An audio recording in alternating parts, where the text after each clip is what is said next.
Cancer loves acid. Cancer also loves no oxygen. The other thing cancer loves is sugar. So knowing those things, it makes a lot of sense to alkalize the tissues. This is Dr. Barbara O'Neill, a world-renowned health expert who has changed the life of millions with her teachings. Today, she will expose to us the 5 alkaline foods that starve cancer cells. How do you starve the cancer? And so when people come to us wanting help to conquer cancer, you see what we do? We suggest a diet that's highly alkalizing. We suggest ways to oxygenate the body, and we also greatly eliminate the glucose, the sugars going into the body. At the end of this video, she will expose 2 health advice she confirms will greatly increase your chances of living a cancer-free life. Before we go into the alkaline foods that heal cancer, let's understand what alkaline means in 30 seconds. The body works hard to maintain a balance between the acid and alkaline levels in the blood. This balance is called a pH level. Many factors, including food we eat, affects the acid or alkaline levels of our blood. To starve cancer cells and prevent cancer, Dr. Barbara advises we use our diet to increase the alkaline level of our blood, as cancer cells hates an alkaline environment. Now let's return to the 5 alkaline foods that starve cancer cells. What foods have an acid effect and what foods have an alkaline effect? And this will enable you to ensure that you're having a more alkaline diet. The first food is lemon. The first alkaline food I'm putting up here is the humble lemon, and you might say, no, the lemon's acid. It is. And it's acid where it should be. There's only one part in the body that should be acid. You know where that is? Stomach. It must be acid, because if you don't have an acid stomach, you can't break your proteins down. No, the lemon is acid where it should be. That's why you'll find that most of our salad dressings have lemon in them. But when it is broken down in the gut and the minerals are dispersed and absorbed into the blood and thus to the tissues, it has an alkaline effect, because the lemon is high in the alkaline minerals, which is sodium and potassium, calcium, magnesium and iron. These are the alkaline minerals, and the lemon is high in the alkaline minerals. Don't you love the lemon? Every home should have a lemon tree, and if you're in a unit, you can have a lemon tree in a pot on your veranda. The lemon is a tasty fruit which, when broken down in the gut, releases alkaline-forming minerals. These minerals help to increase the alkaline levels of the blood.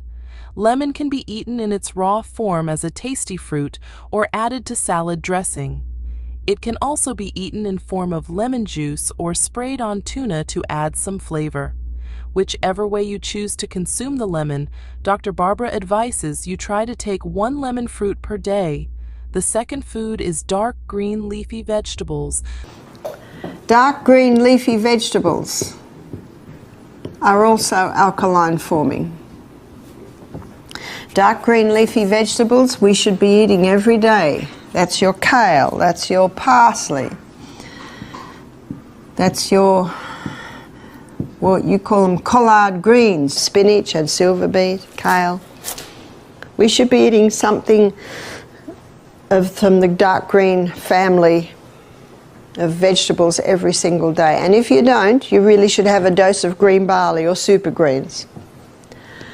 The dark green leafy vegetables are vegetables that come in form of leaves.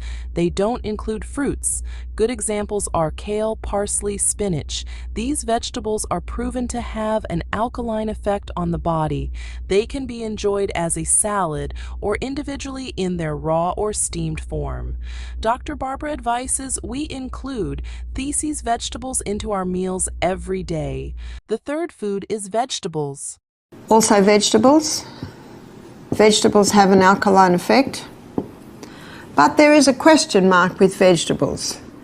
I'm putting a question mark here because for some people these have an alkaline effect and sometimes an acid effect. There's the tomato, and bell pepper, or in Australia we call that capsicum.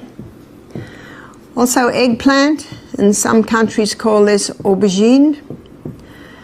And last is the potato. Now this is not the sweet potato. The sweet potato is actually not a potato. The sweet potato is a yam.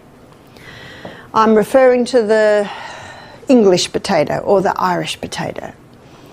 This is the nightshade group of vegetables, and for some people they have an acid effect, and for some people they have an alkaline effect.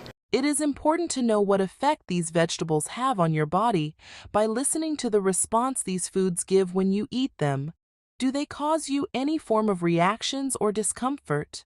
Listening closely to your body's reaction can help you understand which food is best for you. That's why the fine-tuning is yours. No man on the planet can tell you the fine-tuning. Only your body can.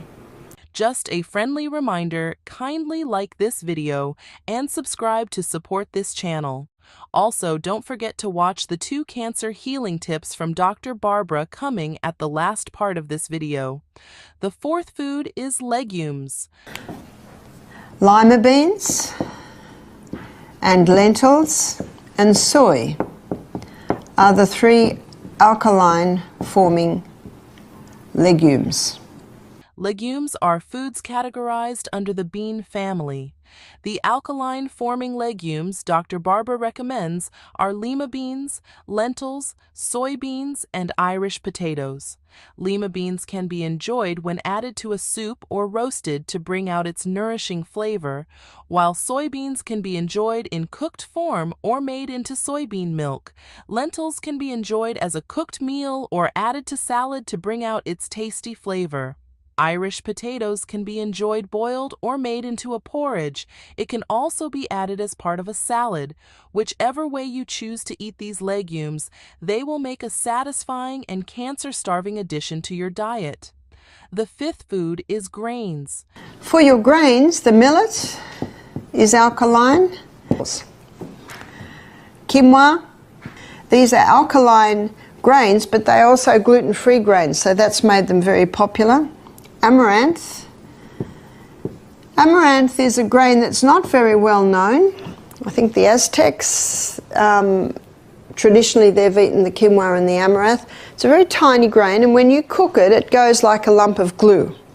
Grains like millet, quinoa, and amaranth are popular grains that increase the alkaline level of the blood and starve cancer calls. These grains can be enjoyed in cooked form. Millet can be boiled and enjoyed with a stew. It can also be added to a salad or be made into a porridge. Quinoa can also be prepared as part of a salad or enjoyed as porridge. Adding the refreshing taste of these grains to your meals is a good way to keep yourself healthy while fighting any growing cancer cells. The 6th food is nuts. The 2 nuts are your almond and Brazil, and all your seeds have an alkaline effect. Nuts, like almonds and Brazil, are common nuts that increase the alkaline level of the blood. Almonds can be enjoyed in its raw form or enjoyed as almond milk. Brazil nuts also make a tasty addition to your diet. 2 cancer healing tips from Dr. Barbara. Number 1 is sunshine. So if someone has cancer, the first thing you do is put them in the sunshine. No matter where the cancer is, put it in the sunshine. The sunshine purifies. The sunshine penetrates deep into the body. Skin cancer only has arisen since people started to eat devitalized food and they stopped spending time in the sun. Did everyone hear that? They stopped spending time in the sun. In fact, vitamin D deficiency is a big contributing factor to skin cancer. Studies have shown that increasing the sunlight exposure can reduce the risk of developing colorectal, breast, and prostate cancer by 30% to 50%. This is because of the vitamin D gotten from sunlight. When sunlight hits the skin, it increases the production of vitamin D in the body. Vitamin D is essential for carrying out various bodily functions. But be careful so as not to expose yourself to too much sun to prevent sunburns, which can lead to other serious skin diseases and conditions. Dr. Barbara believes that skin cancer occurs majorly as a result of reduced sun exposure. Skin cancer is not because of the sun. Skin cancer is often because of lack of sun, so lack of vitamin D. This is because lack of sun exposure puts you at risk of vitamin D deficiency, which increases the risk of developing skin cancer. Number 2 is no fruit for 6 weeks. How do you starve the cancer? What we advocate, and we have seen some excellent results with this, is no fruit for 6 weeks. And then someone might say, but Barbara, fruit is good. God made fruit good. He certainly did. There is no doubt about that. But if someone has a serious health condition, they may need to stop that fruit for a period of time. Can you see why? Because cancer consumes 15 times the glucose of any other cell. When you deprive cancer cells of glucose, they self-destruct. Many fruits have been proven to have a high level of glucose contained in them, and as Dr. Barbara said in her teachings, cancer loves glucose. Eating fruits can increase the body's sugar level, thereby feeding the cancer cells and causing the increase in size and number of these cancer cells. As Dr. Barbara puts it, cancer cells self-destruct in absence of glucose. Therefore, stopping the consumption of fruits for a period of time will reduce the amount of glucose available to the cancer cells there by reducing their ability to grow and multiply. Kindly leave a comment if you enjoyed this video.